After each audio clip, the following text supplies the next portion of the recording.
Well, hello and welcome to Holmes World. My name is Gail Langpool, and this is my little friend Sherducky.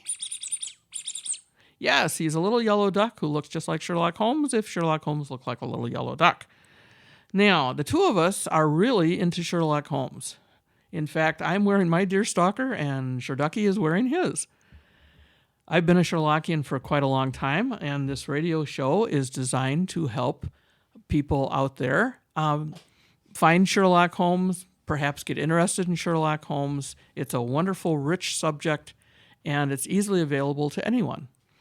He's been around since 1886 when his first story was published, and he's relevant today because we have Johnny Lee Miller on Elementary, and we have Benedict Cumberbatch on the BBC series Sherlock. Now, every time I'm on the air, I like to read a Sherlock Holmes story, an abbreviated sort of version of it. This is not to discourage you from reading the stories yourself. There's a lot of things that I have to leave out. Today's story is called The Man with the Twisted Lip. It is a short story that was first publicized in the United Kingdom on December 1891 in the Strand magazine, and it was published in December of 1891 in the United States also. Now,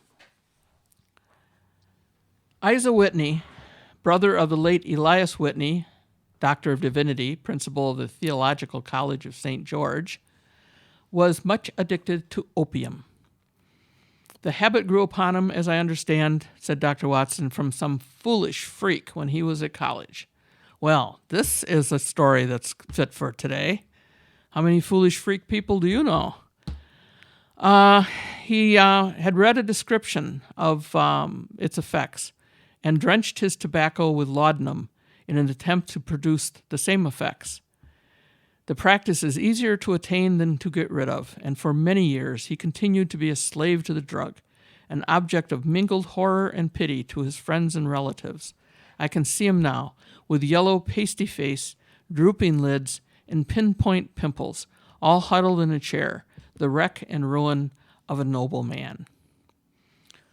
Well, Watson had married by this time, and so he was at home with his wife one evening when there was a knock on the door, and a lady clad in some dark-colored stuff with a black veil entered the room. "You will excuse my calling so late," she began, and then suddenly, losing her self-control, she ran forward, threw her arms about my wife's neck, and sobbed upon her shoulder. "Oh, I am in such trouble," she cried. "I do so want a little help." Of course, Mrs. Watson said, "Well, John's right here. How can we help you?" She told us her story. She had the surest information that of late her husband, the opium addict, when the fit was upon him, had made use of an opium den in the farthest east of the city. Hitherto his orgies had always been confined to one day, and he had come back, twitching and shattered, in the evening. But now the spell had been upon him for 48 hours, and he lay there, doubtless among the dregs of the docks, breathing in the poison or sleeping off the effects. He was to be found, she was sure of it, in the Bar of Gold in Upper Swansdown Lane. But what was she to do? How could she go into such a den and pluck her husband out of it?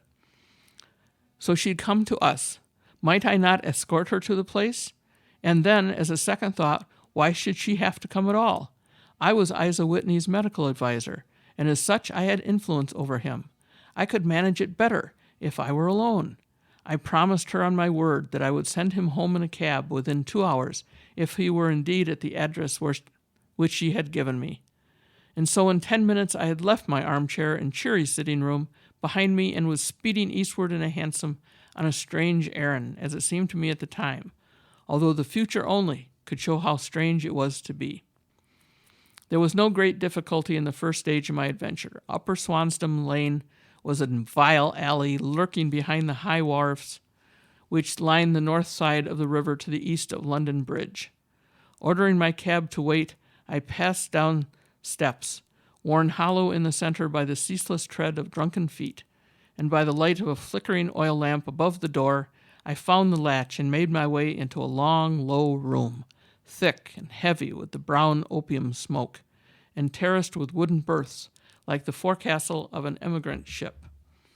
Through the gloom one could dimly catch a glimpse of bodies lying in strange, fantastic poses, bowed shoulders, bent knees, heads thrown back, and chins pointing upward, with here and there a dark, luster eye turned upon the newcomer. At the farther end was a small brazier of burning charcoal, besides which on a three-legged wooden stool there sat a tall, thin old man, with his jaw resting upon his two fists and his elbows upon his knees, staring into the fire. As I entered, an attendant had hurried up with a pipe for me and a supply of the drug. "Thank you, I have not come to stay," said I. "There is a friend of mine here, Mr. Isa Whitney, and I wish to speak with him." There was a movement and an exclamation from my right, and peering through the gloom I saw Whitney, pale, haggard, and unkempt, staring out at me. "My God, it's Watson," said he. He was in a pitiable state of reaction, with every nerve in a twitter. "I say, Watson, what o'clock is it?" "It's nearly 11. "Of what day?" "Of Friday, June 19th. "Good heavens! I thought it was Wednesday." "It is Wednesday. What do you want to frighten the chap for?" He sank his face into his arms and began to sob in a high treble key. "I tell you that it is Friday, man. Your wife has been waiting these 2 days for you. You should be ashamed of yourself." "So I am. But you've got it mixed, Watson. I've only been here a few hours. 3 pipes, 4 pipes. I forget how many. But I'll go home with you. I wouldn't frighten Kate. Poor little Kate. Give me your hand. Have you a cab?" "Yes, I have one waiting." "Then I shall go in it. But I must owe something. Find out what I owe, Watson. I'm all off color. I can do nothing for myself." I walked down the narrow passage between the double row of sleepers, holding my breath to keep out the vile, stupefying fumes of the drug, and looked about for the manager. As I passed the tall man who sat by the brazier, I felt a sudden pluck at my skirt, and a low voice whispered, "Walk past me, then look back at me." The words fell quite distinctly upon my ear. I glanced down. They could only have come from the old man at my side, and yet he sat now as absorbed as ever, very thin, very wrinkled, bent with age, an opium pipe dangling down from between his knees as though it had dropped in sheer lassitude from his fingers. I took 2 steps forward and looked back. It took all my self-control to prevent me from breaking into a cry of astonishment. His form had filled out, his wrinkles were gone, the dull eyes had regained their fire, and there, sitting by the fire and grinning at my surprise, was none other than Sherlock Holmes. As he turned his face half around to the company once more, he subsided into a doddering, loose-lipped senility. "Holmes," I whispered, "what on earth are you doing in this den?"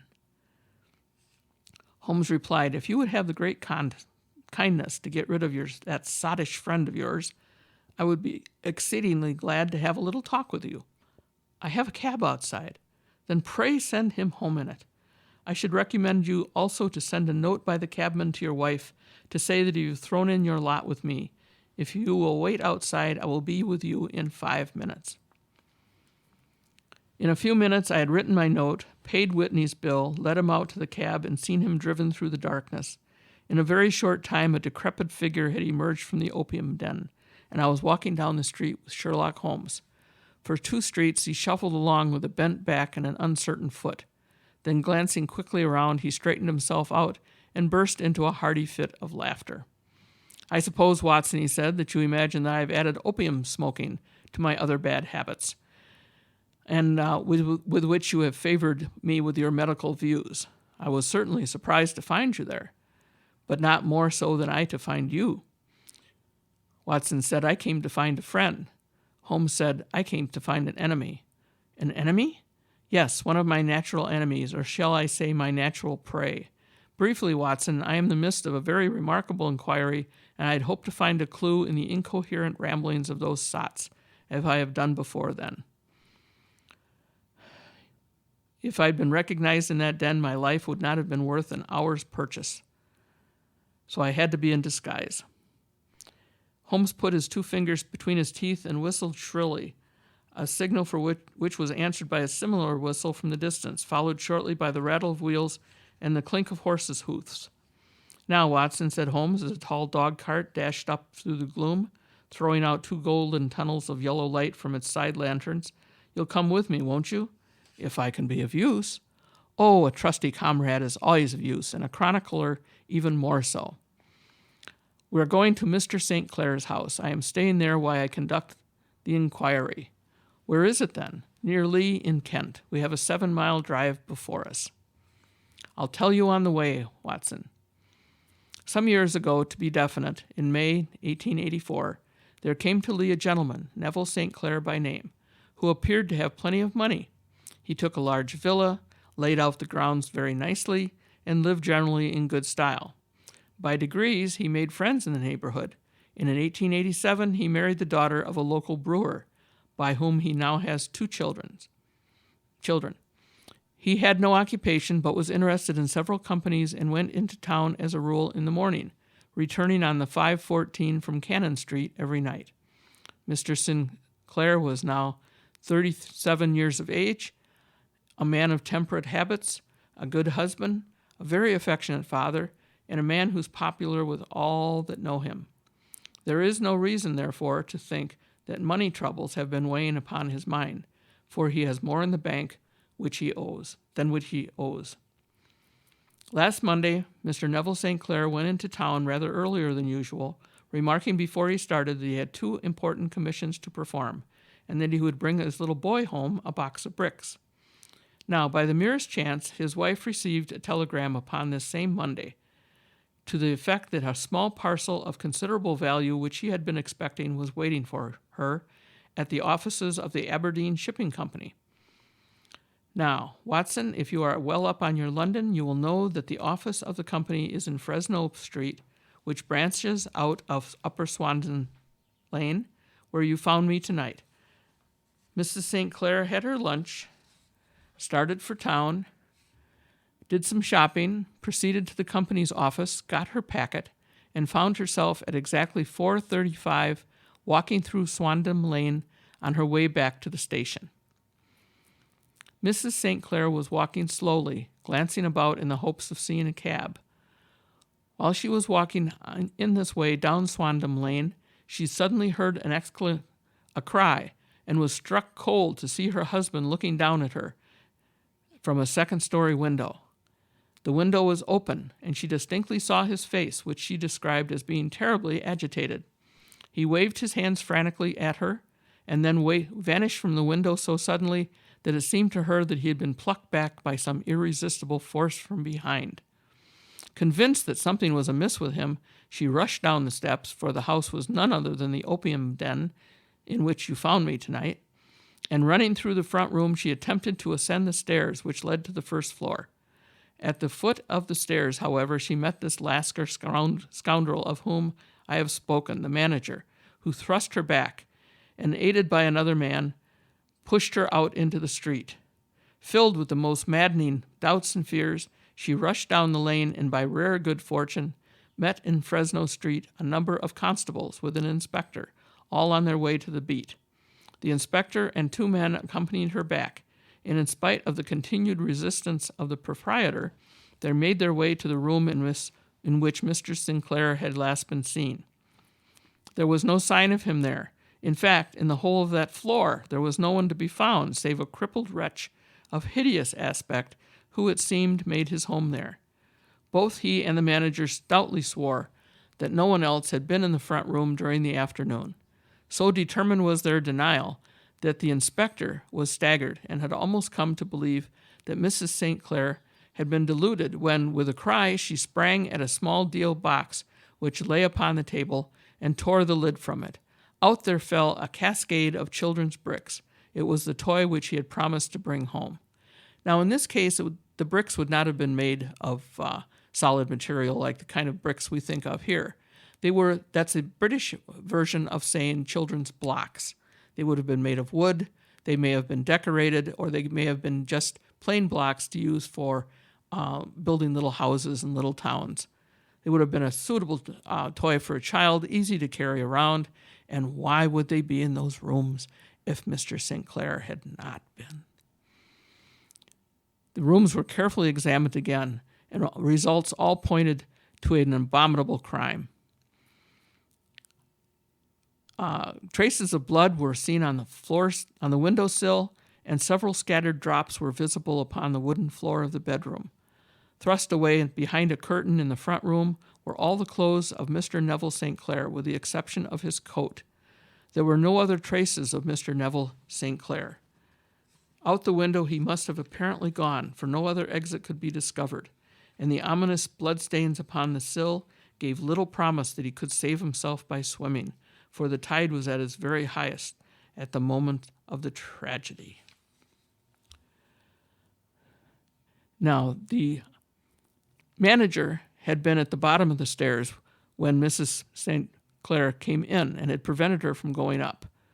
So he must not have had anything to do with the disappearance of Neville St. Clair. When the police came up and found the cripple in the room, they first disregarded him. But after they found the bloodstains and the missing clothing, they turned their attention to him. He was certainly the last human being whose eyes rested upon Neville St. Clair. His name was Hugh Boone, and his hideous face is one which is familiar to every man who goes much into the city, where the banks and the offices were in London. He is a professional beggar, although in order to avoid the police regulations, he pretends in a small trade in wax vestas. Wax vestas were a form of match, and everyone smoked back then and lit candles, so there was quite a market for wax vestas. His appearance, you see, is so remarkable that no one can pass him on the street without observing him. A shock of orange hair, a pale face disfigured by a horrible scar, which by its contraction has turned up the outer edge of his upper lip, a bulldog chin, and a pair of very penetrating dark eyes, which present a singular contrast to the color of his hair, all mark him out from the common crowd of mendicants. Mendicants is another word for beggar. This is the man whom we now learn to have been the lodger in the opium den, and to have been the last man to see the gentleman of whom we are in quest. Mrs. St. Clair had fainted at the sight of the blood upon the window, and she was escorted home in a cab by the police. The beggar, who I call a cripple, but he just walks with a limp, was powerful enough and a well-fed man.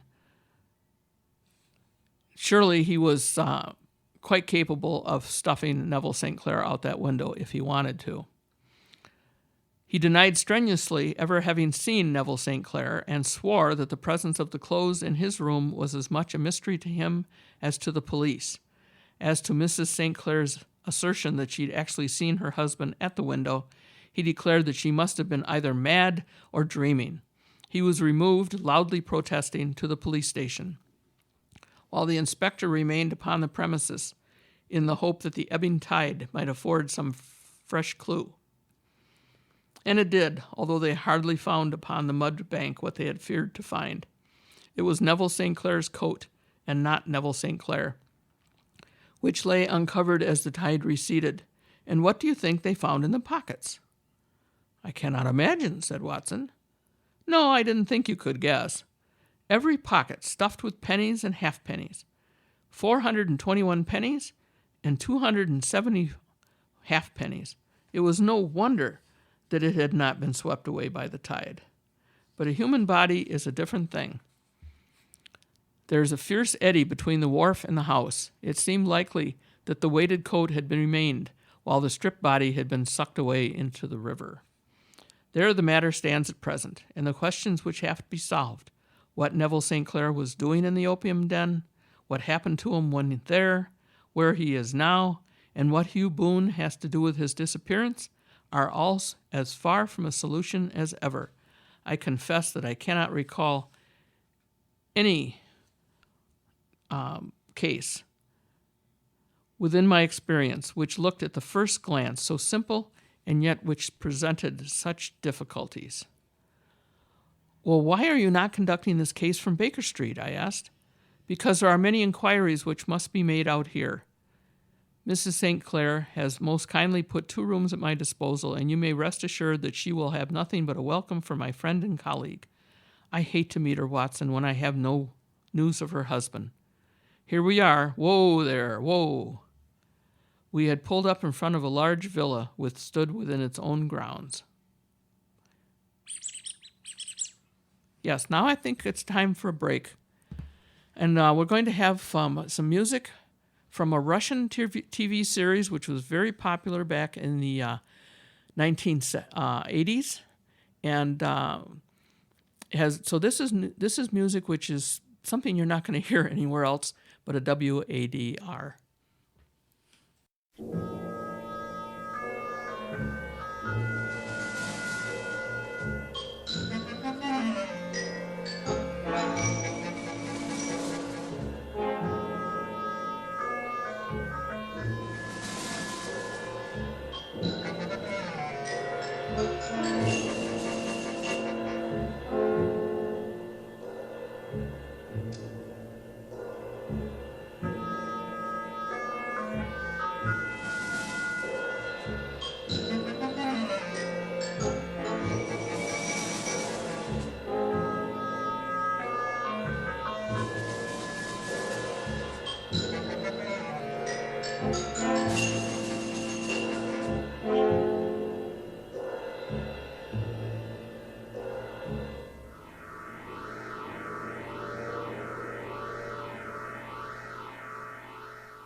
Well, I'm glad you like that music, Sherducky, and now we're going to get back to the story. Holmes and Watson have left London and are proceeding to the home of Mr. Neville St. Clair. He has disappeared, and his wife is very anxious for Holmes to find him. We'd pulled up in front of a large villa which stood within its own grounds. I followed Holmes up the small winding gravel drive which led to the house. As we approached, the door flew open, and a little blonde woman stood at the opening, clad in some sort of light material with a touch of fluffy pink chiffon at her neck and wrists. She stood with her figure outlined against the flood of light, one hand upon the door, one half raised in her eagerness, her body slightly bent, her head and face protruded, with eager eyes and parted lips, a standing question. "Well?" she cried. "Well?" And then, seeing that there were 2 of us, she gave a cry of hope, which sank into a groan as she saw that my companion shook his head and shrugged his shoulders. "No good news?" "None." "Not bad?" "No." "Thank God for that. But come in. You must be weary, for you've had a long day." "This is my friend, Dr. Watson. He has been of most vital use to me in several of my cases, and a lucky chance has made it possible for me to bring him out and associate him with this investigation." "I am delighted to see you," she said, pressing my hand warmly. You will, I am sure, forgive anything that may be wanting in our arrangements when you consider the blow which has come so suddenly upon us." "My dear madame," I said, "I am an old campaigner, and were I not, I can very well see that no apology is needed.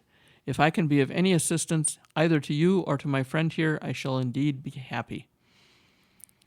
"Well, now, Mr. Sherlock Holmes," said the lady, as we entered a well-lit dining room, upon the table of which a cold supper had been laid out, "I should very much like to ask you 1 or 2 plain questions, which I beg that you will give a plain answer."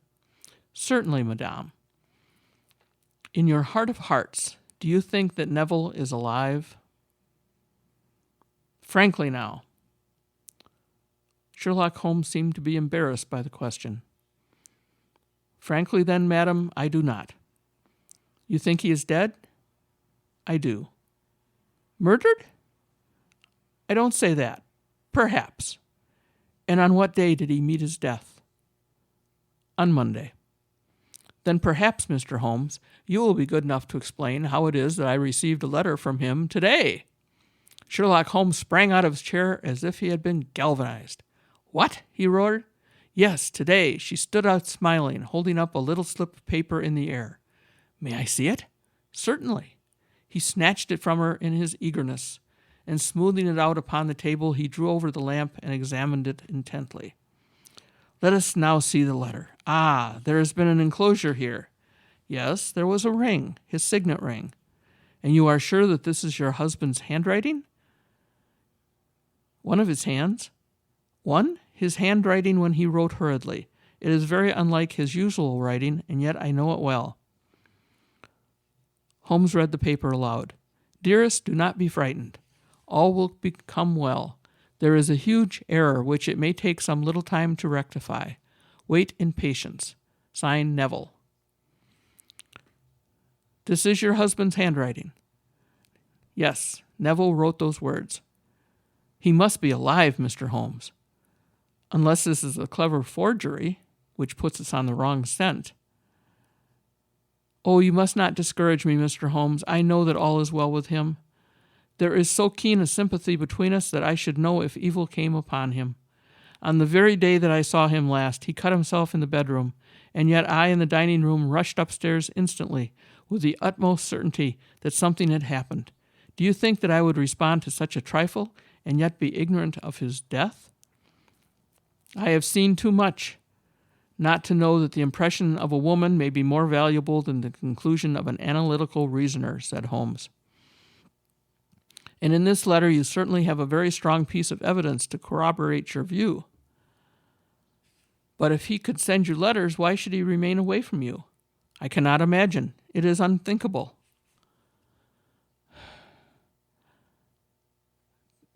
You were surprised to see him in Swansdown Lane? Very much so. Was the window open? Yes. Then he might have called to you. He might. He only, as I understand, gave an inarticulate cry? Yes. A call for help, you thought? Yes, he waved his hands. But it might have been a cry of surprise. You think he was pulled back? He had disappeared so suddenly. He might have leapt back. You did not see anyone else in the room? No, but this horrible man confessed to have been there, and the manager was at the foot of the stairs. Has he ever spoken of Swansdown Lane? Never. Had he ever showed any signs of having taken opium? Never.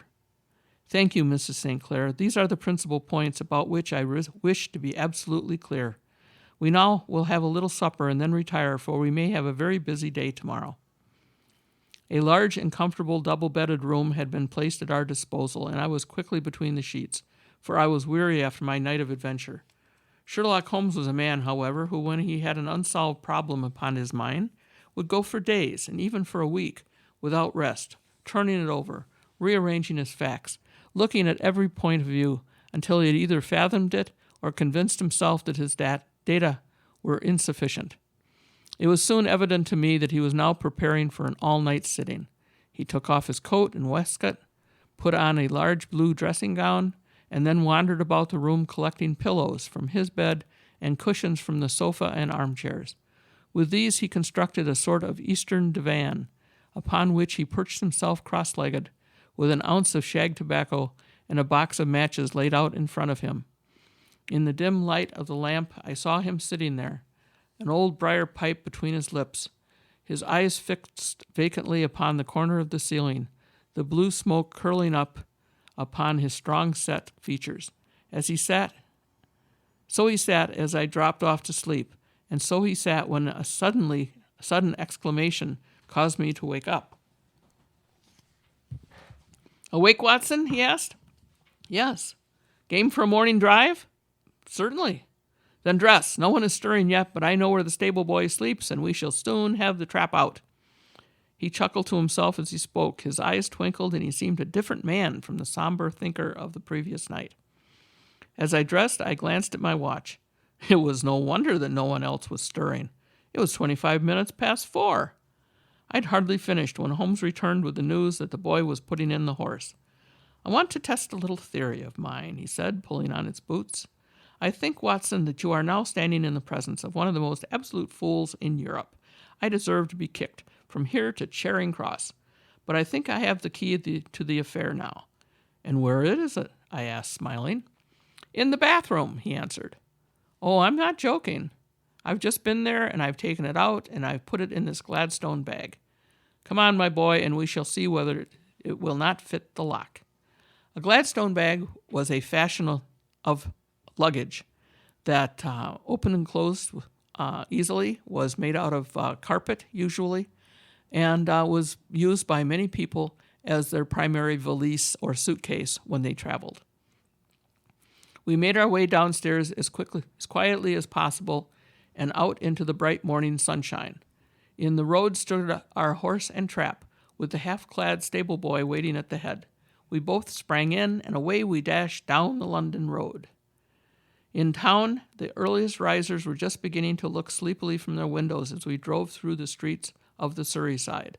Passing down the Waterloo Bridge Road, we crossed over the river, and dashing up Wellington Street, wheeled sharply to the right and found ourselves in Bow Street, where the police station was. Sherlock Holmes was well known to the force, and the two constables at the doors saluted him. One of them held the horse's head while the other led us in. "Who is on duty?" asked Holmes. "Inspector Bradstreet, sir." "Ah, Bradstreet, how are you?" A tall, stout official had come down the stone-flagged passage in a peaked cap and a frog jacket. This was the official uniform of the inspector of the Metropolitan Police in London. "I wish to have a quiet word with you, Bradstreet." "Certainly, Mr. Holmes. Step into my room here." It was a small office-like room with a huge ledger upon the table and a telephone projecting from the wall. The inspector sat down at his desk. "What can I do for you, Mr. Holmes?" "I called about that beggar man, Boone, the one who was charged with being concerned in the disappearance of Mr. Neville St. Clair of Lee." "You have him here? In the cells? Is he quiet?" "Oh, he gives no trouble, but he is a dirty scoundrel." "Dirty?" "Yes, it's all we can do to make him wash his hands, and his face is as black as a tinker's." "Well, once his case has been settled, he will have a regular prison bath, and I think if you saw him, you would agree with me that he needs it." "I should like to see him very much." "Come this way. You can leave your bag." "No, I think I'll take it." "Very good." He led us down a passage, opened a barred door, passed down a winding stair, and brought us to a whitewashed corridor with a line of doors on either side. "The third on the right is his," said the inspector. "Here it is." He quietly shot back a panel on the upper part of the door and glanced through. "He's asleep," he said. "You can see him very well." We both put our eyes to the grating. The prisoner lay with his face toward us in a very deep sleep, breathing slowly and heavily. He was a middle-sized man, coarsely clad as became his calling, with a colored shirt protruding through the rent in his tattered coat. He was, and the inspector had said, extremely dirty, but the grime which covered his face could not conceal its repulsive ugliness.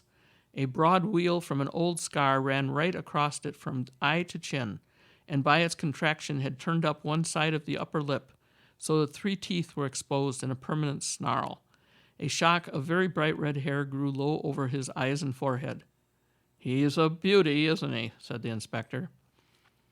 "He certainly needs a wash," remarked Holmes. "I had an idea he might, and I took the liberty of bringing the tools with me."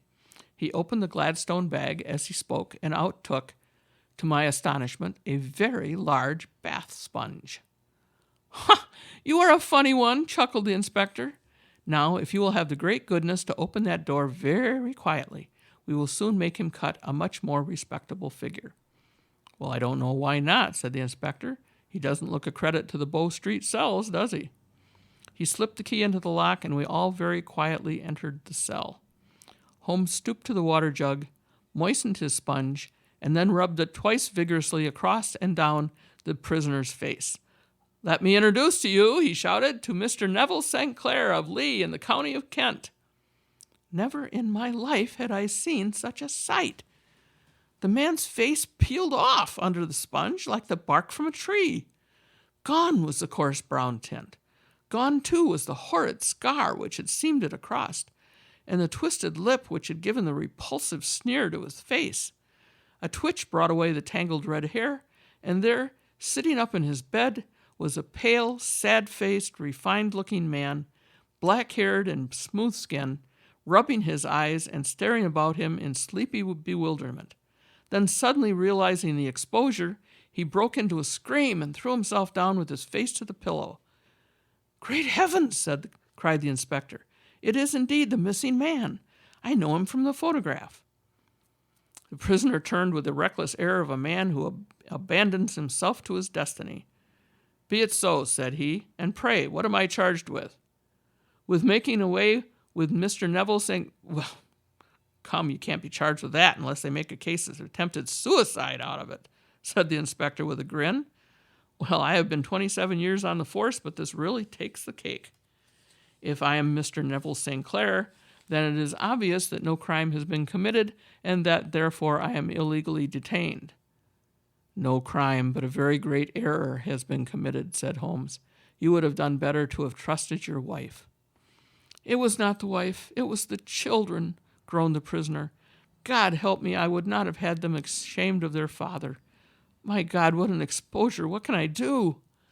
Sherlock Holmes sat down beside him on the couch and patted him kindly on the shoulder. If you leave it to a court of law to clear the matter up, he said, of course you can hardly avoid publicity.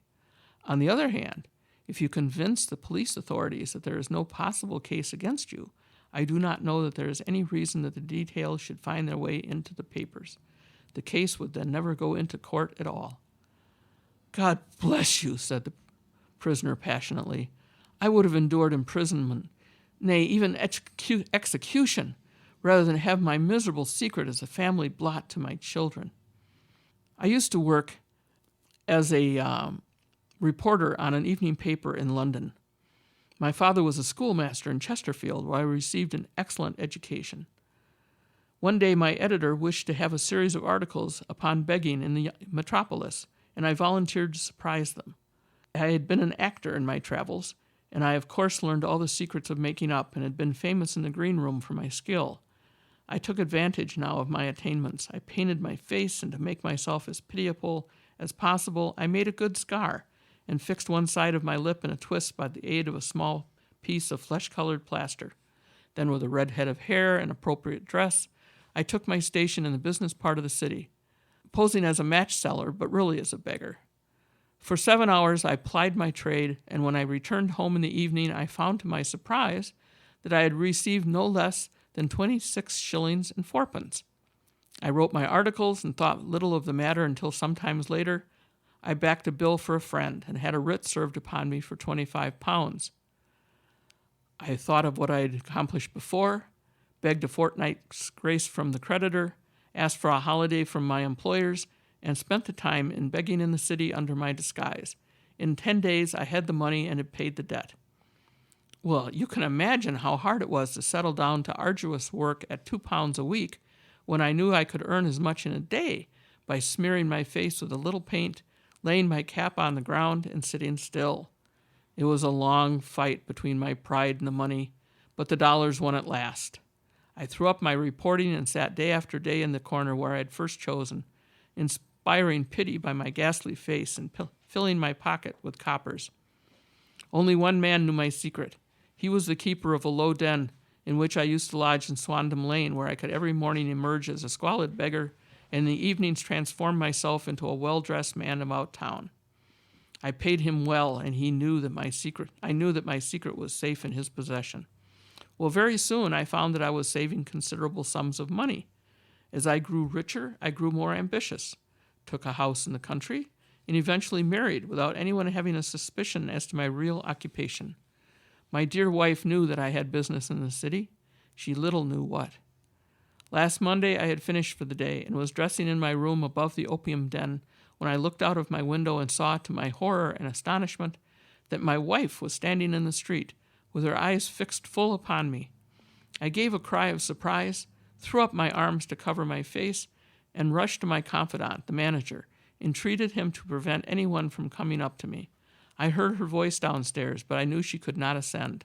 Swiftly I threw off my clothes, pulled on those of a beggar, and put on my pigments and wig. Even a wife's eye could not pierce so complete a disguise. But then it occurred to me that there might be a search of the room and that the clothes might betray me. I threw open the window, reopening in my violence a small cut which I had inflicted upon myself in the bedroom that morning. Then I seized my coat, which was weighted by the coppers which I had just transferred to it from the leather bag in which I carried my takings.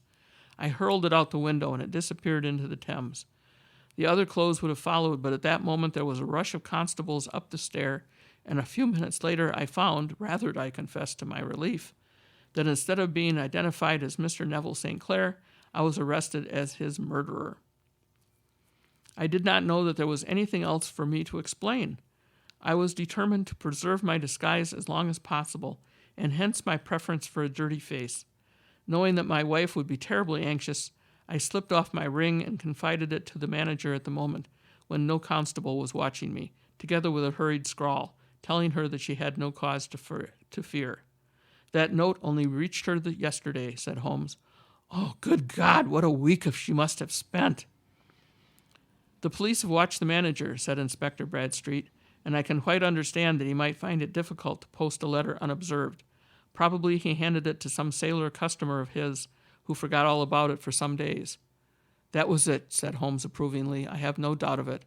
But have you never been prosecuted for begging? Many times, but what was a fine to me? It must stop here, however, said the inspector. If the police are to hush this thing up, there must be no more of Hugh Boone. I have sworn it by the most solemn oaths which a man can take. In that case, I think it is probable that no further steps may be taken, said Holmes. But if you are found again, then all must come out. I'm sure that we are very happy that the inspector is willing to work with you here. I wish I knew, Mr. Holmes, how you reached your results. I reached this one, said my friend, by sitting upon 5 pillows and consuming an ounce of shag. I think, Watson, that if we drive to Baker Street, we'll be just in time for breakfast. So that is the story of the man with the twisted lip. You have to understand that back then in Victorian days, respectability was the most important thing a man could possess. He had the respect of his fellow workers, he had the respect of his family, he had the respect of society, and that was how he would rise. To be uncovered as a beggar to a man in Neville St. Clair's position, with a house, with a respectable wife, with children, with a good name in the neighborhood, it would have utterly destroyed everyone's life in that family. He would have been branded a beggar and cast out from all his friends. Would have ended up very badly. His wife might even have had to have left him and established a life in a different area with a different name just for the sake of the children. So he could not have it be known that he was posing as a beggar, even though apparently in his case he was a good beggar and he made a very decent living out of it. The poor and the rich lived closely in London during this time. And you could have a very bad neighborhood only a few blocks away from a very good neighborhood. And there was a lot of interchange between the people of London, of different social status and financial setup. This is interesting because it talked about the opium. It talked about the drug use of the day. You have to understand that opium back then, at this point, was not illegal. Opium dens in Victorian London, there weren't that many, but there were some, mostly down by the docks, where they were the use of the sailors and the foreigners who resided in the city. Watson's evocation of the dreamy, seedy world inside the Victorian opium den is a captivating piece of writing, and the description may have been based on a real opium den at the time. London's best-known den in the 19th century was almost certainly known to Conan Doyle, not professionally. It was run not by an Indian man, but by a Chinese immigrant called Ah Sing. The clientele was mostly Chinese sailors, but curious gentlemen and members of the literary elite were also visitors. Ah Sing's den was to be immortalized in Dickens' final work, The Mystery of Edwin Drood, 1870, and Ah Sing liked to boast that the great novelist had visited his establishment. Dickens got around a lot of London. However, there are far fewer opium dens in London than the literature and the popular press of the day implied. The Pharmacy Act of 1868 restricted the sale of opium products to pharmacists, and many of London's addicts would not have been the stereotypical immigrant men smoking in a hazy cellar, but could be anyone who was regularly prescribed laudanum, an opium tincture, for pain relief or other symptoms. Laudanum was so ubiquitous that it is sometimes referred to as the aspirin of the 19th century. Of course, there were laws passed in the early 20th century which made the drugs of which we are familiar now, opium, heroin, morphine, cocaine, illegal, and they could only be prescribed by doctors. The trade was much more restricted, and trafficked was controlled by the police. There's been much made of Holmes's occasional cocaine use in the stories. Indeed, books have been written about it. I would say that there are two theories of thought on this. One was that 7%, a mixture of cocaine, which is what he told Watson he indulged in, was under a medicinal dose. He only did it when he was extremely bored, and he went to great lengths writing monographs on different subjects and collecting rare books and studying soil samples and things like that, not to be bored when he didn't have a case. And the second theory is that he didn't do any of it at all, that he was just yanking Watson's chain to get him upset because the man was a doctor. Yeah, it's not a pleasant subject, but Doyle, I think, used the use of those things as in an effort to make Watson more solid and to make Sherlock Holmes more eccentric.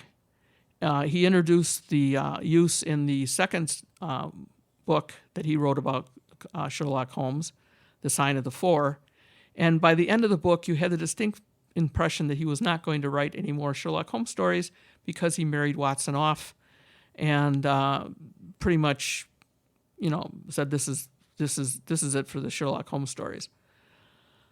So people make a big deal out of it, but I won't say it wasn't a big deal. I'm just saying that the times were different, and you cannot judge then by today. Now this has been made into different televised versions. Jeremy Brett did a version of The Man with the Twisted Lip, and so it can be available on DVD at the Hedberg Public Library and other public libraries that carry DVDs of the Sherlock Holmes stories.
See, no, Russian, that is from a Russian television series that was very, very popular in the 19 80s. Of course, they didn't have television in the 1880s, but it was based on the Sherlock Holmes stories, and it was very well done, very high production values, and is available on DVD. I can't exactly give you the title because the DVD is printed in Russian, so try your best to find that one. All right, I have a couple of book reviews here. One is called You Buy Bones by Marcia Wilson. It is printed by MX Publishing of London and is available wherever books are available. At first, I thought this might be a clinical analysis of the effect of the Sherlock Holmes stories on the English police department known as Scotland Yard. But that book remains to be written. Told from Inspector Lestrade's point of view, it tells the story of an early adventure he had with Dr. Watson. Still suffering the physical effects of war, Watson seemed a poor candidate to last long as a roommate of Sherlock Holmes. But Lestrade found hidden depths in the young medical man. When Watson discovers a possible murder from the past that could cause serious problems for the medical community, he turns to Lestrade to do the investigation. If Sherlock Holmes would have been involved, the public repercussions could have ruined his career before it began. Watson, intent on protecting his friend and exposing the despicable villain, finds himself in danger to solve the horrible case. I recommend it for those who like dark, creepy resolutions. Now that was called You Buy Bones by Marcia Wilson. Now the Norwood Author is one of a series written by Alistair Duncan, an Englishman, and he concentrates on the homes that Arthur Conan Doyle lived in while he was writing the Sherlock Holmes stories. This is the first home. It's the book is called The Norwood Author. The Norwood Author, Arthur Conan Doyle, and the Norwood Years, 1891 to 1894, covers the life of one of the world's favorite authors during the earliest years of his career. Alistair Duncan has made Conan Doyle the subject of 3 books centering on his life as lived during the years he and his growing family spent at different addresses he occupied during his lifetime. Norwood was the town Conan Doyle settled in when he decided to give up his indifferent medical career in London and become a full-time writer. He moved into his new lodgings with his wife and daughter on June 25, 1891. He was just beginning the successful series of Sherlock Holmes stories published by the Strand magazine that made his name familiar throughout the world. Although he traveled a lot, his family was grounded at Norwood during this time. During those years, his oldest son was born, his father died in a nursing home in the north, and his wife was diagnosed with tuberculosis. These are the best-known facts about Conan Doyle during those early years. What Alistair Duncan does is to fill in the details of his life, culled from private letters, newspaper reports, journals, and other sources. Duncan strings together short, day-by-day reports of Conan Doyle's activities, from cricket matches he played in to speeches he gave to various groups in different cities. Highly recommended for those interested in Victorian activities and the life of the creator of Sherlock Holmes. So Alistair Duncan and the Norwood Author is another book that I recommend for those who are interested in Conan Doyle's career. Now, I have a couple of DVDs here. These should be also easily available where DVDs are available. These are 2 that star Basil Rathbone and Nigel Bruce. Now, when the movie studios wanted to come up with a series of Sherlock Holmes adventures, Basil Rathbone, the actor, was their first choice, and Nigel Bruce was their first choice as Watson. These are set in the Victoria Age and regarded by many as the finest of the 14 films in the Sherlock Holmes Basil Rathbone series. Now, 20th Century Fox made this movie. They made 2 movies. The other one was The Hound of the Baskervilles with Basil Rathbone. The Adventures of Sherlock Holmes was originally released in 1939 by 20th Century Fox. Professor Moriarty, George Zucco, was at long last being brought to trial for murder, but he evaded that. And to divert Sherlock Holmes from his next big caper, he brought in a mysterious woman who was being harassed by messages. And so there's a great scene at the end in the Tower of London. There's very strange, creepy music, and it's also done in the Victorian period. So you'll actually see Basil Rathbone in the Deerstalker and with the hansom cab and all the other facets of that time. Now, the Basil Rathbone movies were later brought in by Universal Studios, and one of the Universal movies that they made in the then modern era of the 1940s was The Spider Woman, which was another creepy story about a series of apparent pajama suicides. And Sherlock Holmes is called in to solve them, and there is a mysterious woman who tries to, an intoxicating woman of character whom Holmes is convinced is behind the killings.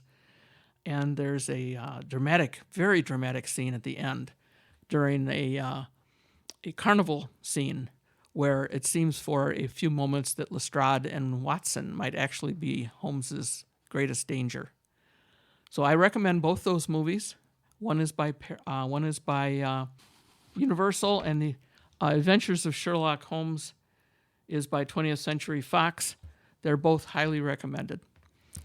So, everybody, I think it's time that Sherducky and I have to close up shop. What do you think, Sherducky? Oh, you like the story? Well, that's good. I'm glad that you liked The Man with the Twisted Lip. It's very dramatic, wasn't it? You get your face washed regularly? Oh, yes, that's right. I do wash your face regularly. You're not in disguise then. Very good. Well, everybody, please come back to Sherducky and me the next time. Next episode, we'll have another story. We'll have some more reviews. We'll have some more talk about Sherlock's world, because I live there, and you are certainly invited to join us.